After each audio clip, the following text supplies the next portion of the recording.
ভাল পাওঁ বুলি নক'বা মিছ আস্থাজিতা, কিয়নো তোমাৰ প্ৰেমাচন্দ চঞ্চল হাঁহিটিৰ মূল্য দিবলৈ মই যে অপাৰক। কোনোবা অচিন দেশৰ পক্ষী তুমি, মোৰ ভগা পজাৰ আলহী হ'বলৈ নোখোজিবা। তোমাৰ প্ৰেমক মই শ্ৰদ্ধা কৰোঁ, মই সন্মান কৰোঁ,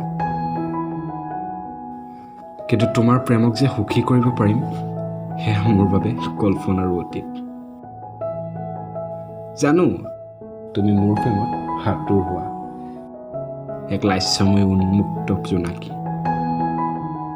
নহয়, যৌনতাৰ সোৱাদ ল'বলৈ মোক নক'বা। উন্মাদ প্ৰেমৰ এক নিৰ্লজ্জ ৰূপ নেদেখুৱাবা, যি এক স্বৰ্গীয় অনুভূতি, তাক কোনেও লান নকৰিবা। মই কাবৌ কৰিছোঁ, মোক তোমাৰ প্ৰেমত পৰিবলৈ বাধ্য নকৰিবা।